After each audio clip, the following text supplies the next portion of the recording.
President William Ruto rushed back to Nairobi for a crisis meeting with security chiefs and the political henchmen on a post-mortem over Raila's burial.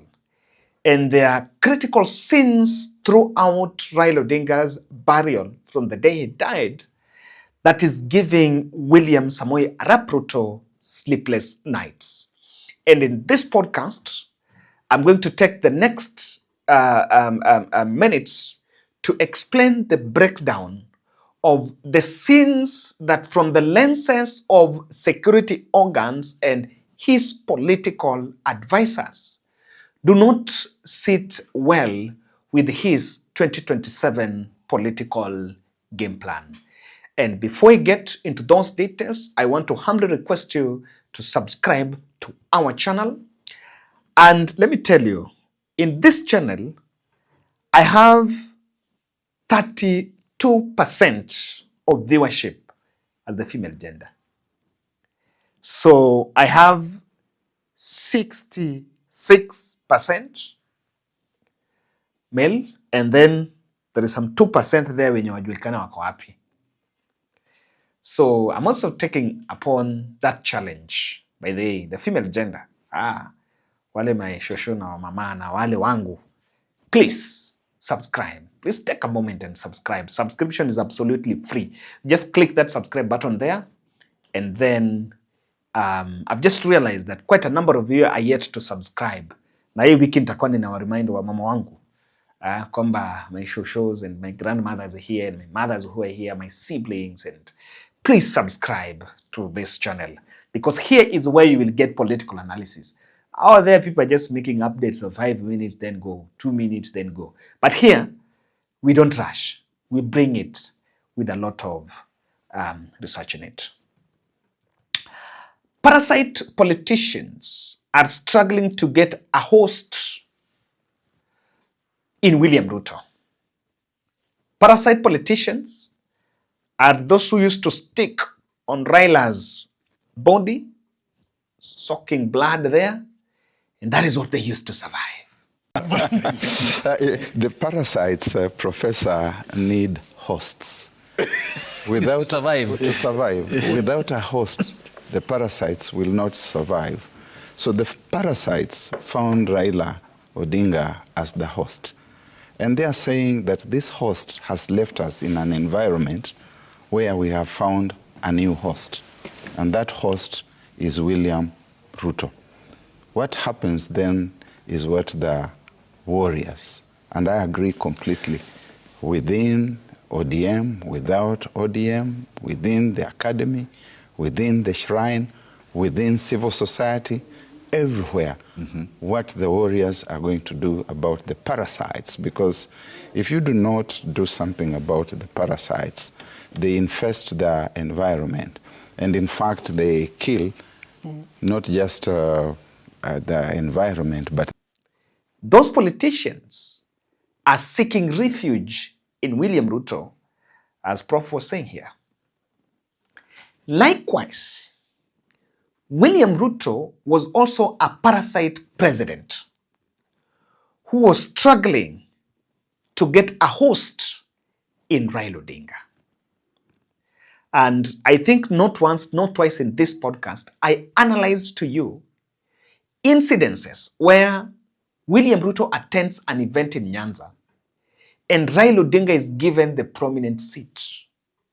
Raila Odinga, before his death, was given the trappings of power. Even the state funeral was part of the trappings of power. On the eye of the president was part of the trappings of power to try to appease the masses. The country was hit by the death of the ODM leader, and William Ruto was really hit, challenged to drop the controversial cybercrime law that is signed immediately Odinga died, since it was termed as retrogressive to the democracy of the country, which is something that late Raila Odinga fought for. And through William Ruto's political and security lenses, there are scenes throughout that funeral that did not sit well with his 2027 political game plan. And this is what I want us to look at in this podcast. Babu Owino reception in Kasarani, Kisumu, and Bondo. Babu Owino, even a day before Raila died, I think that was the day before, he was in Radio Jambo and made it clear, announcing that after Baba, ni Babu. It was such a coincidence that 24 hours, even before 24 hours lapsed, Raila Odinga took his last bow and left.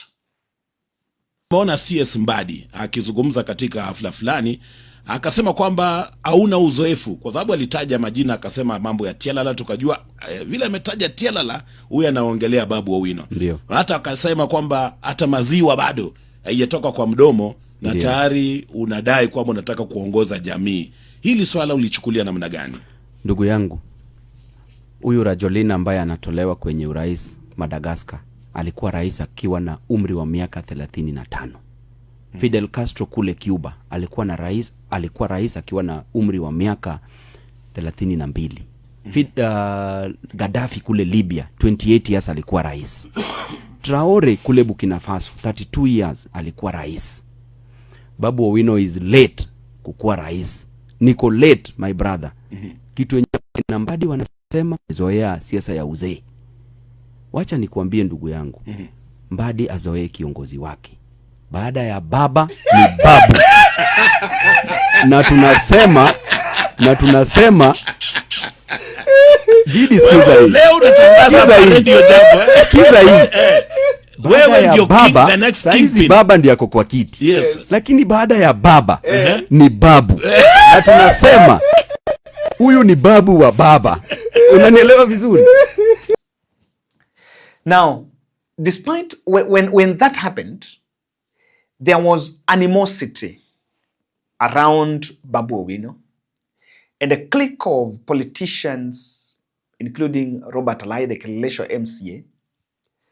I saw Gaucho and some others were charged to develop hostility throughout Raila's funeral. And in social media, they were so busy talking about how someone should not take advantage of Raila's funeral for political benefits. Someone should not tell us about this and about that. In fact, even the decision to install Oburu Odinga as the party leader before Raila funeral, it was a very strategic move to deflate the talk of Babu Owino. But even despite of that, not so much of it would actually be achieved, because Babu was cheered in Kasarani. Babu was cheered in Nyayo. Babu Owino was cheered in Mamboleo, Kisumu. And Babu Owino was heavily cheered in Bondo. I have seen people saying that the cheering was stage managed, that there are a clique of university students who cheered him. And those theories to me are very weak and baseless. If you check those videos, the videos in Kisumu, were they students? The cheering in Bondo, were they students? Of course, the university students are also there. But was the crowd only made up of students? Something came out clearly, and I found that narrative as a consolation. It was a consolation because this is what the president sees as the Babu threat, profile of the Babu threat. Remember, Babu has not announced that he's going for Nairobi for the presidency. He's not going for the national seat. He's announced he's going for Nairobi governor. And that is where the problem is. Because the person who was supposed to tilt the Nairobi vote in favor of President Ruto and Johnson Sakaja is none other than the late Raila Amolo Odinga.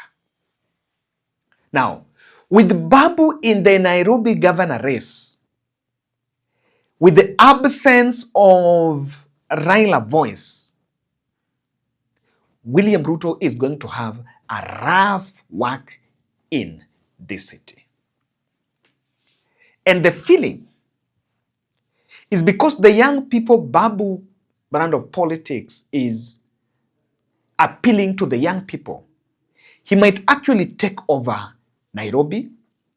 And the moment aspirants will understand that our way to Nairobi is through Babu Owino, a political sphere of influence will come from that end. He completely refused to listen to the issues raised by Kenyans, and instead he raided the opposition to appoint cabinet secretaries in a bid to weaken oversight against his government and to gain cosmetic stability, to consider the next general election and to ignore this and the next generation. No Gen Zs were nominated in this cabinet. No gender rule considered, thereby discriminating on women. Persons with disabilities were not considered. The only disabilities which were considered were mental disabilities, which were considered in the current cabinet.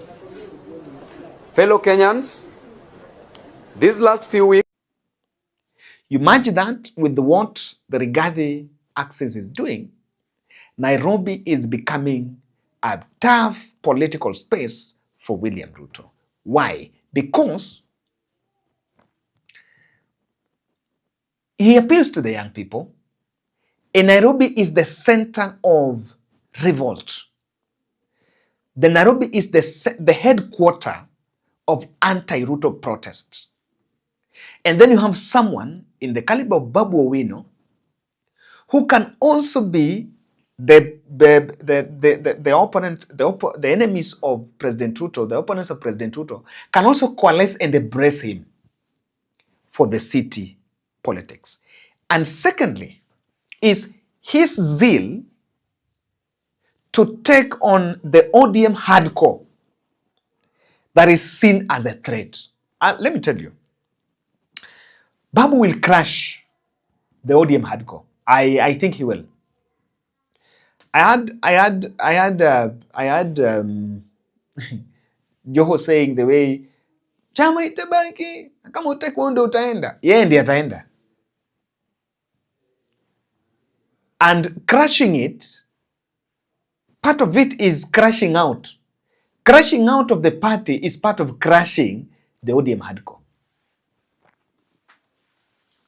And that is one of the issues that is affecting.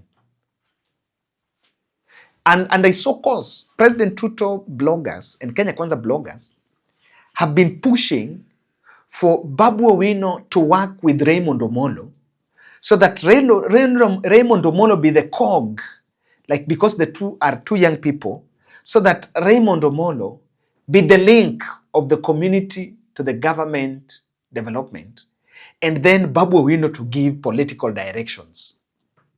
They're not pushing that. You can check the state bloggers, you will see that post. The second sin is the endless Uhuru cheers. Nyayo and Bondo, Uhuru Kenyatta was heavily received by the mourners. And I think I did an analysis here, and I showed you a video here of how Uhuru Kenyatta left his seat, went and embraced Kalonzo Musyoka, and when he came back, Kimani Ichung'wah was struggling to get a handshake with him. Kimani Ichung'wah, who at one point was a harsh critic of the former president. Yangu aliyekuwa rais wetu, kama unataka kuheshimiwa, heshimu wengine, heshimu mali ya watu wengine.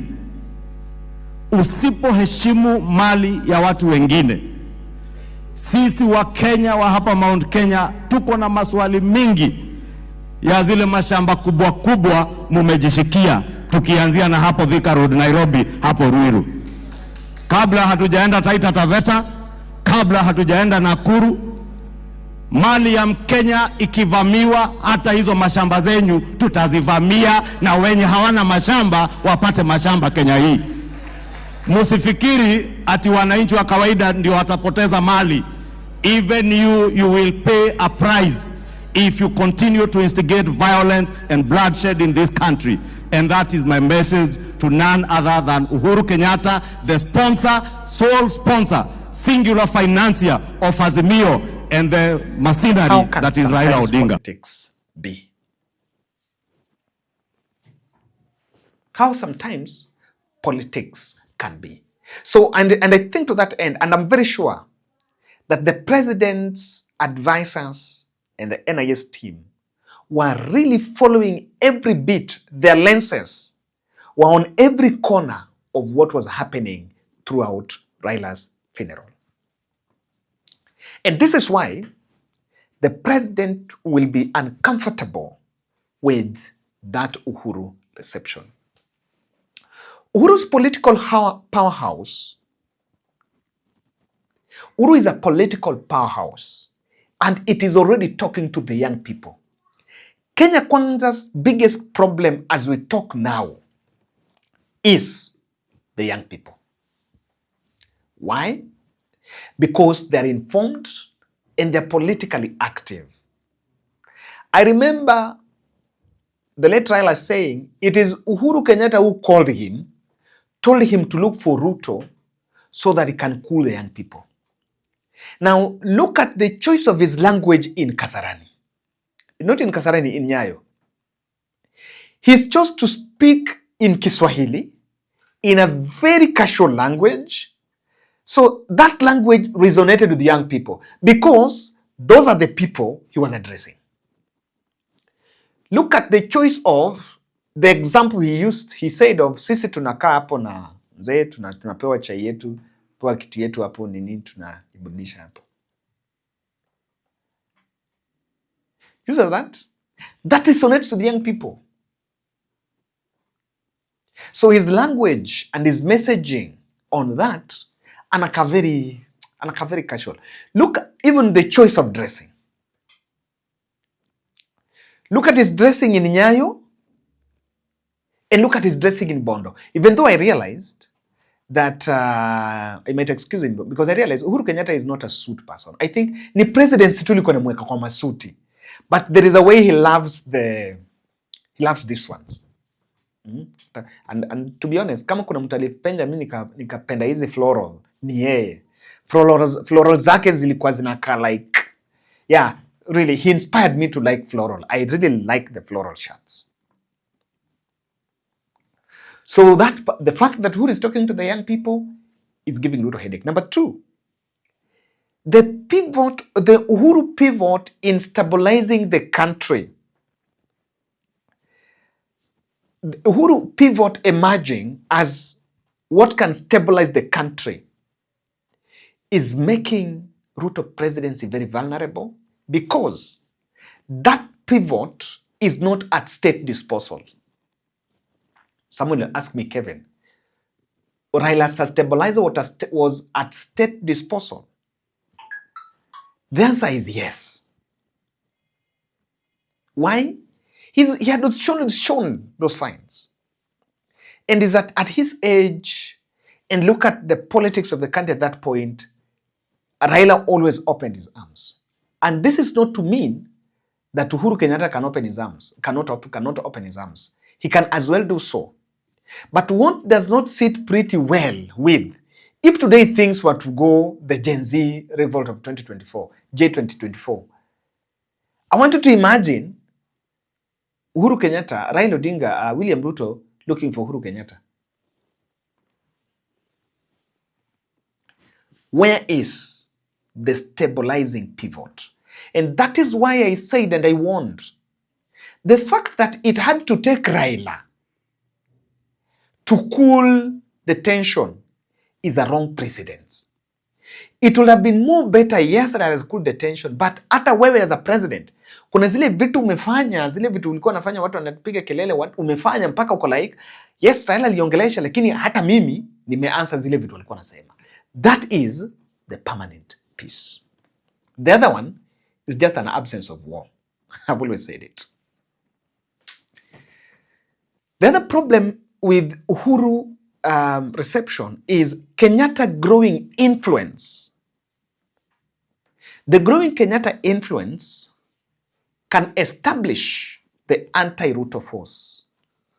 That axis can establish anti-Ruto force. I've been asking just a very simple question.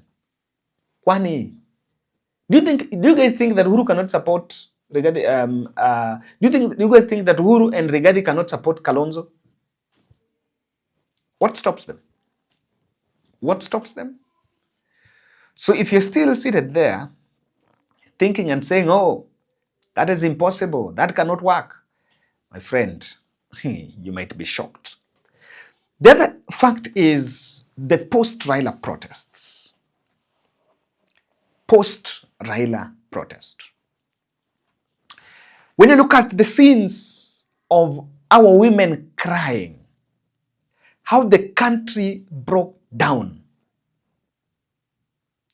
as a president, you got to sit down and ask, why are they crying that way? You got to ask that question. Hey, hawa watu wanalia, yes, wamekuwa covered na emotions. Mbona unadhani iko hivyo? And this is the answer. When you look at how people are commenting about Raila's death, they are saying, Raila fought for us. Now, there is no one who is going to fight for us. So it is us to fight for ourselves. That is, and because of a feeling that watu watafeel like, guys, hakuna mtu atatufaitia. Saa hii ikikataa, tusipojiongelea, tusipofight for rights zetu, maybe haita work. Raila hayuko. Because of that, it can be a factor that can unite the country in one anti-Ruto force.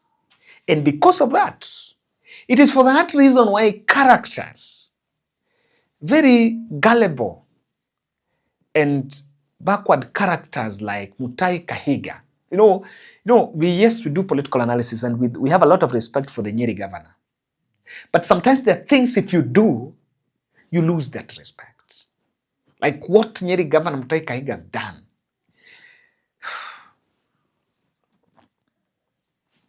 That is why there is a deliberate tribal card that is being played. That card is being played to disorganize, to disorient, to create unnecessary anger. I can tell you, what Mutahi Kahiga has done is bad. You're saying that. And there are people from Nyeri who are staying in Kisumu. Not even Kisumu, in Bondo town. There are people from Bondo who are staying in Nyeri. Quite many of them. And we cannot afford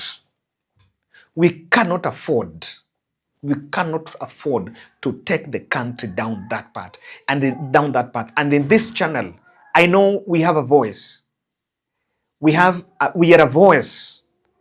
And I think we'll stand with that we cannot take the country down that line, whatever it takes.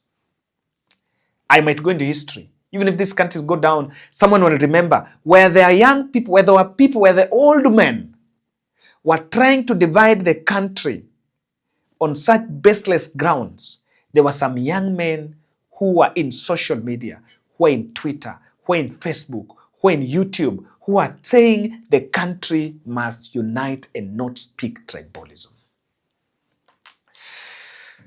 The ODM breakup camps. 2 camps in ODM. The first camp is led by Sifuna. There is another camp of Raila told me. There are 2 camps in ODM. There is one camp, Sifuna, who is not saying anything Raila told him in private. Sifuna is telling us what Raila said in broad daylight, in camera, when all of us were seeing.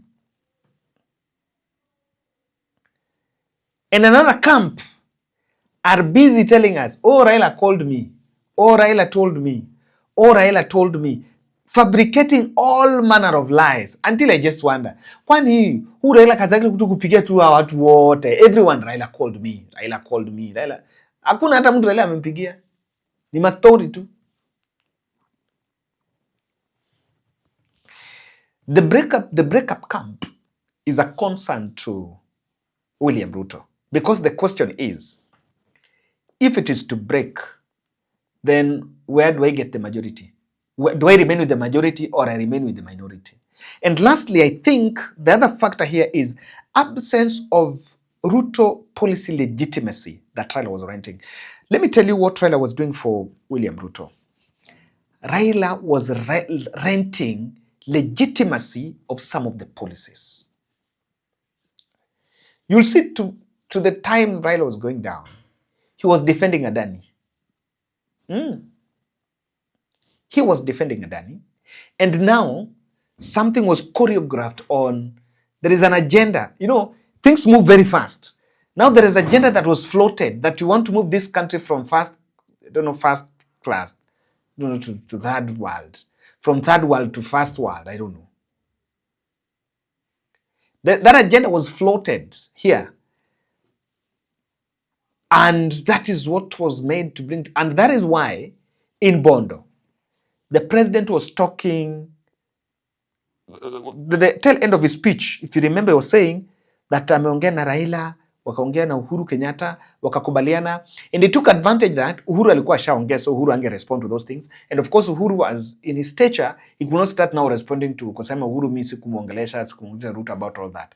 But you could now see, because Raila was now making his, Raila was away, was not there. So he was now trying to drag Uhuru Kenyatta to legitimize all those plans that he was talking about. And the country was asking, true? Was it truly true? Was it really that way? So ladies and gentlemen, that to me is my take. And as I always say, what has been my voice in this podcast is that there is no shortcut in this country. We just have to do the right thing. And the right thing is, while you have to create a balance between, you must create a balance between national interest and the state interest. And the legacy of a government does not rest, is not monopolized by some 2 or 3 people sitting in State House. The legacy of what you want to do to the people is well captured when the people themselves are part and parcel of that journey. But if you're doing it for us and we are not in it, we are not seeing it. And that is why there is something called public participation. Moving forward, one thing that Kenya Kwanza lacks is structured national, authentic, or rather organic, and or rather intentional public participation. The only thing that the president needs to do is to make sure Sinisha work with us. Don't look like we are forcing it. When people are saying, hii pesa ya kujenga nyumba, si tunaona ufanye hivi. Don't say it will be this way. Wale ambao wanasema ni wabaya, hawatutaki. They are opposing because it is not them that are implementing it. That is an escape route. And ladies and gentlemen, that is my take. Let's meet in the next.